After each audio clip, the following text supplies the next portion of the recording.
ഒരുപക്ഷെ ഇന്ത്യൻ ചരിത്രത്തിൽ NT രാമറാവു കഴിഞ്ഞാൽ ഇത്രയും വേഗത്തിലൊരു പാർട്ടി രൂപീകരിച്ച് ആദ്യ തിരഞ്ഞെടുപ്പിൽ തന്നെ അധികാരം പിടിക്കുക, അതും 99% ജനപിന്തുണയുമായി എന്നുള്ളതാണ്. സീറ്റും 67 സീറ്റാണ് 70 കിട്ടിയത് എന്ന് പറഞ്ഞാൽ 70-ൽ 67 സീറ്റ് കിട്ടി. NT രാമറാവു 1982 തെലുങ്കുദേശം പാർട്ടി രൂപീകരിച്ച് 83-ൽ അധികാരം പിടിക്കുന്നുണ്ട്.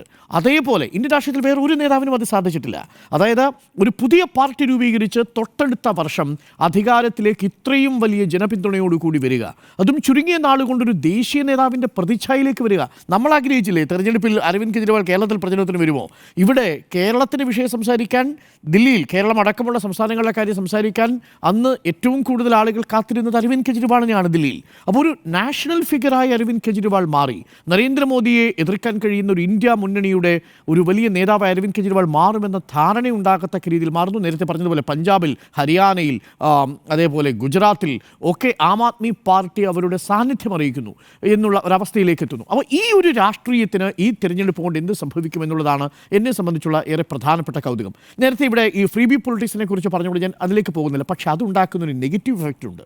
ഈ രാഷ്ട്രീയത്തിൽ ഞാൻ മനസ്സിലാക്കുന്നത് ദില്ലിയിലെ വോട്ടർമാർ അത് തിരിച്ചറിയുമോ എന്നുള്ളതാണ്. 3 പാർട്ടിക്കാരും മത്സരിച്ച് ഫ്രീ ബി പ്രഖ്യാപിച്ചിരിക്കുകയാണല്ലോ.